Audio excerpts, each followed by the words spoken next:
শ্রদ্ধেয় ভোলানাথ দত্ত, মঞ্চে উপবিষ্ট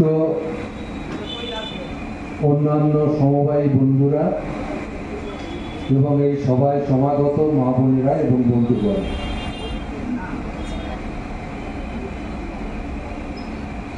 আমি ভোলাদা যে প্রসঙ্গে কথা বলছিলেন আমি সেই প্রসঙ্গে কথা বলতে চাইছি। ভোলাদা সাবজেক্টের বাইরে বেরোন না কিছুদিন আগে। তো আমি একটা অভিজ্ঞতার কথা আপনাদের সঙ্গে শেয়ার করতে চাইছি। বিকাশ দা এক্ষুনি এসে যাবেন, বেশি সময় পাবো না, সেই জন্য বলছি। জাস্ট একটা অভিজ্ঞতা, হয়তো আমার মতো আপনাদের অনেকে এখন বাসে, ট্রামে, লোকালয়ে,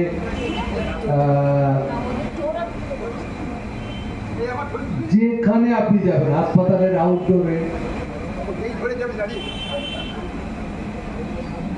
সর্বত্র চর্চার একটা বিষয় হচ্ছে এই চোরদের হাত থেকে পরিত্রাণ পাওয়ার উপায়। আমি খুব ভালো করে লক্ষ্য করছি বহুদিন ধরে। আগে যখন এরকম কথা বলতো তখন ডান দিক, বাঁ দিক, সামনের দিক, পিছনের দিক তাকিয়ে দেখতো যে কোনো তৃণমূলের কেউ ওকে ফলো করছে কি, কথাগুলো শুনছে কি। এখন এসব আর কেয়ার করছে না। এখন তৃণমূল দেখলে বেশি করে বলছে এই তো চোরগুলো। এটা নিয়ে আর কোনো বিতর্ক নেই যে তৃণমূল দুর্নীতিগ্রস্ত একটা দল, এবং এই দলের যারা জনপ্রতিনিধি আছেন, গ্রাম পঞ্চায়েত সদস্য থেকে এমপি পর্যন্ত, এর মধ্যে কেউ একজন ভালো আছে আমি বিশ্বাস করি না। বিশ্বাস করি না এই কারণে, যদি তিনি সৎ হবেন তাহলে তিনি তৃণমূল দলটা করেন কেন? অন্য কিছু করতে পারতেন।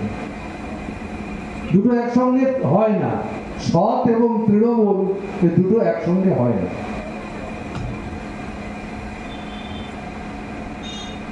আমার উদ্দেশ্য এটা নয় যে তৃণমূলকে সবাই চোর বলছে, আমি মাইকটা পেয়েছি বলে আমি একটু বেশি জোরে গলা উঁচিয়ে চোর বলবো না। আচ্ছা, মানুষের এত ঘৃণা যে দলটা সম্পর্কে, তাকে উৎখাত করতে পারছি না কেন? এই আত্মসমালোচনা করার জন্যই আমি প্রসঙ্গটা তুলেছি। কেউ চায় না। সবাই বলছে কবে যাবে, একবার গেলে বাঁচি, কিন্তু যাচ্ছে না। আপনারা পরিস্থিতিটা কম বেশি সবাই বোঝেন। অন্তত সমবায় যারা করছেন তারা তো হাড়ে হাড়ে টের পাচ্ছেন। এমন একটা কোঅপারেটিভ সোসাইটি আপনি দেখাতে পারবেন না যেখানে তৃণমূলের পরিচালন বোর্ড আছে আর দুর্নীতি হয়নি। একটা দেখাতে পারবেন। বাম আমলে ব্যাংকিং এর যে টাকা, যা মজুদ তহবিল, কবে উধাও হয়ে গেছে? যারা চুরি করলো, আত্মসাৎ করলো, তার কোনো তদন্ত পর্যন্ত হয়।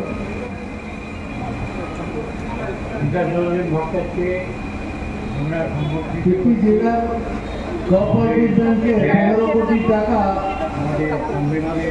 এখন দিদির কৃপায় ওই ব্যাংক পরিচালনার দায়িত্বে পেয়েছেন তিনুবাবু। তিনি 15 কোটি টাকা রিইনভেস্ট করবার জন্য, সুদ কামানোর জন্য অন্য ব্যাংকে দিলেন। তারপর সে টাকার আর হদিশ পাওয়া যায় না। অন্য ব্যাংকেও জমা পড়েনি, আর কোঅপারেটিভ ব্যাংকের তহবিল থেকে বেরিয়ে গেছে।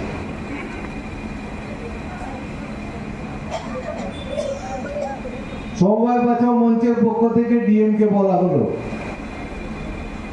এই যে 15 কোটি টাকা আপনার চোখের সামনে বেরিয়ে গেল, আপনি কিছু একটু করুন বলে আমরা তদন্ত করছি। 3 বছর তদন্ত চলছে, কিছুই খুঁজে পাচ্ছে। তৃণমূল চুরি করলে ডিএম তদন্ত করে সেটা ধরবে, আপনি ভাবতেই পারেন। কাকে ধরতে হবে কাকে ছাড়তে হবে সেটা তদন্তের উপর নির্ভর করে না, সেটা কালীঘাটের অঙ্গুলি হেলনের উপর নির্ভর করে।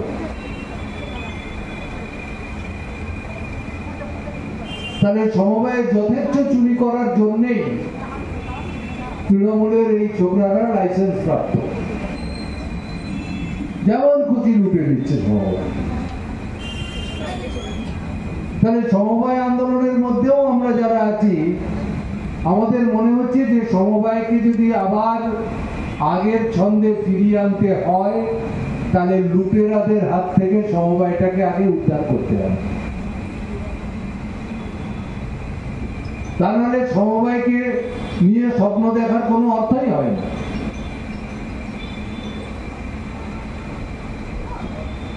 যারা কলকারখানায় আছেন, যারা কৃষি ক্ষেত্রে আছেন, যারা অন্য ক্ষেত্রে আছেন, সব জায়গাতে একই ধরনের দুর্নীতি। আমরা এটা দীর্ঘদিন ধরে দেখছি যে যত সময় গড়াচ্ছে তত চুরি দুর্নীতির পরিমাণ বাড়ছে। একটার পর একটা দুর্নীতির ইস্যু, একটার পর একটা নানা ধরনের জনবিরোধী কার্যকলাপ। তা সত্ত্বেও এই সরকারটা বহাল তবিয়তে আছে। আসলে এরা বোঝে ভোট করতে গেলে কি করতে হবে, কিভাবে মানুষের মন জয় করতে হবে। অভিজ্ঞতার কথা আমি আপনাদের কাছে বলি, 100 দিনের কাজ চলে গেছে। গোটা দেশে 100 দিনের কাজ চলছে, পশ্চিম বাংলায় 4 বছর চলছে।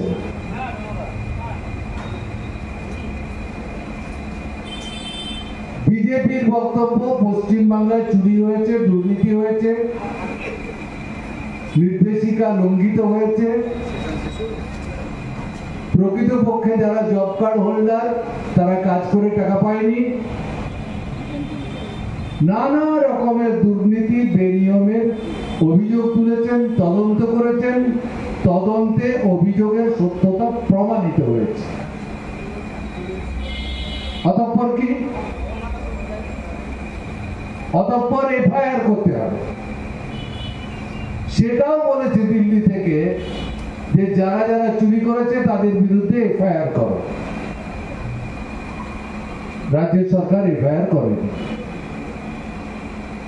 ওই যে ইলেকশনের ভোটার তালিকায় জাল নাম ঢোকানোর দুটো ঘটনা আছে না, একটা পূর্ব মেদিনীপুরে আর একটা কোথায় যেন, 4 জন অফিসার আর 1 জন ডাটা এন্ট্রি অপারেটর কন্ট্রাকচুয়াল, তাদের বিরুদ্ধে এফআইআর করতে বলেছিল ইলেকশন কমিশন। সাসপেন্ড করেছে কিন্তু এফআইআর করেনি। 100 দিনের কাজের ক্ষেত্রেও যারা যারা দুর্নীতির সঙ্গে যুক্ত কারো বিরুদ্ধে এফআইআর করা হয়নি।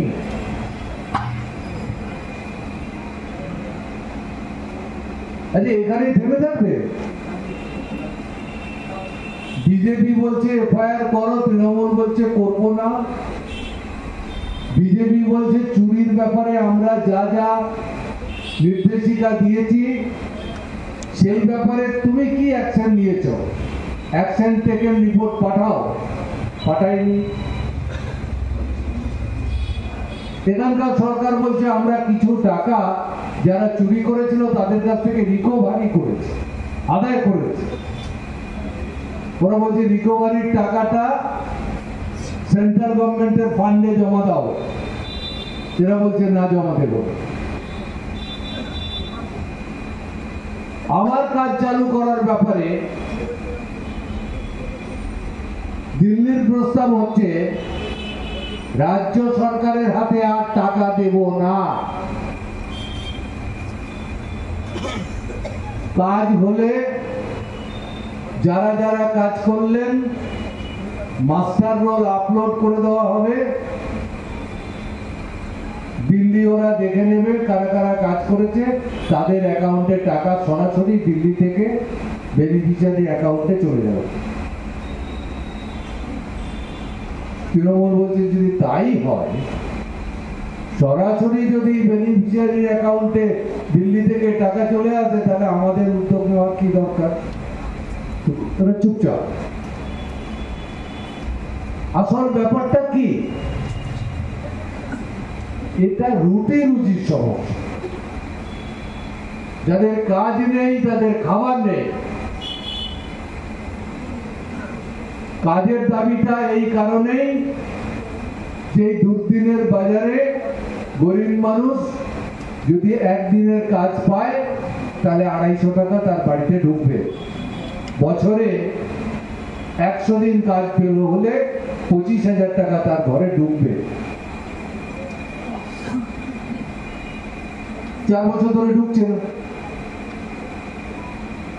আচ্ছা, এটা যখন আমরা একজন গরিবের বাড়ির মহিলাকে বলছি যে 4 বছরে 25,000 টাকা করে 1 লাখ টাকা তোমার চলে গেছে, এই টাকা তুমি 100 দিনের প্রকল্পে পেতে পারতে, তোমাকে লক্ষ্মীর ভান্ডারে কত দিচ্ছে? ওরা হিসেব করে দেখে ঠিক বলছে যে আমাদের তো লোকসানই হচ্ছে। তারা অভিজ্ঞতা থেকে বলছে আগে ছেলে মেয়েদের স্কুলে পাঠাতাম, ওখানেই যা লেখাপড়া শিখত, তাতেই পাস করতো মাধ্যমিক ইত্যাদি। এখন স্কুলে মাস্টারই নেই, পড়াশোনা হচ্ছে না। একজন টিচার আছে 4টে ক্লাস, মাস্টার বলছে 1 2 3 4 একটা ঘরেই বসাই। 65 জন ছেলে মেয়ে একটা ঘরে বসায়, 4টে ক্লাস, একটা মাস্টার। লেখাপড়া হয়? হয়। এখন প্রত্যেকটা বাচ্চাকে একটা করে টিউশন মাস্টার দিতে হচ্ছে। তাহলে তোমার লক্ষ্মীর ভান্ডারের টাকায় টিউশনের মাস্টারের বেতন হয়? এই খরচটা আগে ছিল না, এখন হচ্ছে। কাজে এই জায়গাতে গরিব মানুষের বাড়ির লোকজন তারা বুঝতে পেরেছেন যে 100 দিনের কাজ বন্ধ করে আমাদের কি সর্বনাশটা করা হচ্ছে। কিন্তু আরো একটা সেকশন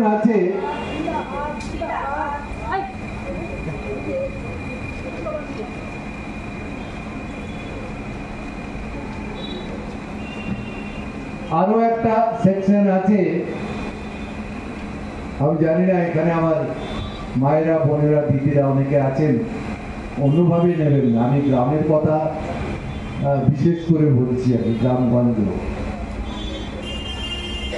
এই যে 1000 টাকা বা 1200 টাকা লক্ষ্মীর ভান্ডারে আসে, শুধু এই টাকাটার উপরে নির্ভর করে প্রত্যন্ত গ্রামে বিউটি পার্লার করে উঠছে। যে এই টাকাটা আমার নিজের টাকা, এই টাকাটা আমি যেমন খুশি খরচা করতে পারি, এটা দিদি দিয়েছে। গরিবের ঘরের টাকা মানে রুটি রুজির সঙ্গে যুক্ত। একটু মধ্যবিত্ত অংশের হলে তারা 1000 টাকাটাকে এইসব কাজে খরচা করে, তাতে দুটো চারটার নতুন ইন্ডাস্ট্রি, বিউটি পার্লার তৈরি হয়েছে। তাদেরকে আপনি বোঝাতে পারবেন না। তারা বললেন তোমরাও তো 34 বছর সরকারে ছিলে, তোমরা কি দিয়েছ? দিদি দিচ্ছে। এদের মধ্যে একটা মনোভাব আছে যে এই কাজটা ভালো, অতএব দিদিকে সমর্থন করা যায়। এই ধরনের কিছু প্রকল্পের মাধ্যমে মানুষের মন জয় করার একটা চেষ্টা, তাতেই যে ভোটটা হতো এমন কোনো ব্যাপার নয়। বিপুল পরিমাণ অর্থ খরচ করা হয় মিডিয়ার পিছনে। যে আমরা এখানে মিটিং করছি, এখানে কোনো মিডিয়া এসছে কিনা আমি জানি না, আসলেও আমাদের খবর কভার করে না। এখন মিডিয়ারা তাদের কাজ করে টাকার বিনিময়ে, এবং এটা প্রতিযোগিতামূলক ভাবে বিজেপি এবং তৃণমূল মিডিয়াতে প্রচুর টাকা বিনিয়োগ করে। আমার খবরটা ছাপতে হবে তার জন্য টাকা দেওয়া, সেটা একরকম, আর কোন খবরটা ছাপা চলবে না তার জন্য টাকা দেয়। অর্থাৎ আগামীকালের কাগজে বা আজকের টিভিতে কোন খবর যাবে আর কোন খবর চেপে যেতে হবে, এই দুটোর জন্যই মিডিয়া টাকা পায়। যে টাকা খরচ করার ক্ষমতা আপনার নেই।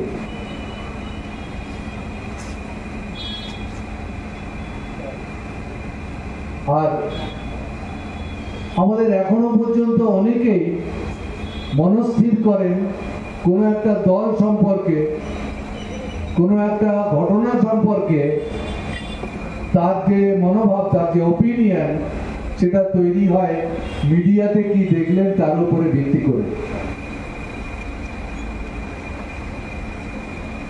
পশ্চিমবাংলা থেকে আমি কালকে ক্ষেত মজুরির একটা মিটিংয়ে অন্ধ্রপ্রদেশে ছিলাম, কালকে ফিরলাম। যে ট্রেনে ফিরলাম প্রচুর পরিযায়ী। আমি ওদের জিজ্ঞাসা করলাম যে নেপালে কি হচ্ছে শুনেছ? বলে হ্যাঁ শুনেছি। শ্রীলঙ্কায় কি হয়েছিল জানে ওরা, বাংলাদেশে কি হয়েছিল তাও জানে। আমরা পশ্চিম বাংলায় যা অন্যায়, যা দুর্নীতি, যা জুলুম, এটা কি শ্রীলঙ্কা, নেপাল, বাংলাদেশ থেকে কম কিছু? হলো না বেশি? এরকম বিক্ষোভ, এরকম বিদ্রোহ হচ্ছে না কেন? বলছে আমরা এটুকু বুঝেছি পশ্চিমবাংলায় কাজ নেই, কাজ দিতেও পারবে না, অতএব আমরা লোটা কম্বল নিয়ে চলে যাচ্ছি। কেউ কর্ণাটকে, কেউ কেরালায়, কেউ তামিলনাড়ুতে, কেউ অন্ধ্রে কাজ করছে।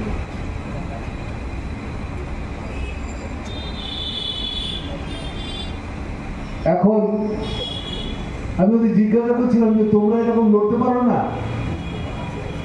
যে আমার রাজ্য আমাকে কাজ দিতে পারবে না, আমার রাজ্য আমাকে খেতে দিতে পারবে না, আমি আমার রাজ্যে আমার বাবা মা স্ত্রী বাচ্চা কাচ্চা তাদের নিয়ে বাস করতে পারবো না।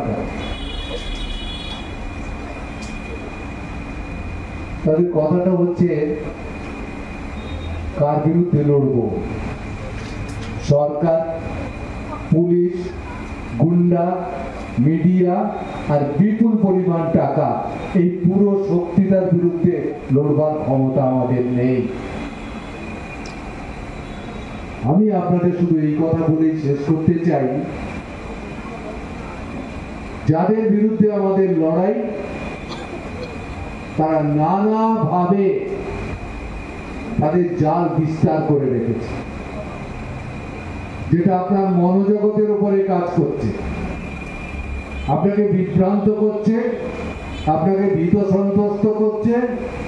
শেষমেশ অনেকেই সিদ্ধান্ত নিচ্ছে যা হওয়ার হবে, আমি ঝুঁকিটা নেব না, যদি নেয় অন্যরা নেই। এই জিনিস চলতে থাকলে তার ফায়দা কখনো বিজেপির অনুকূলে, কখনো তৃণমূলের অনুকূলে যাবে। আমি একটা ইতিহাস ঘেটে দেখছিলাম,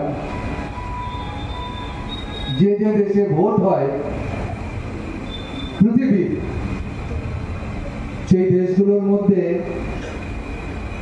সরকার পক্ষ এবং প্রধান বিরোধী দল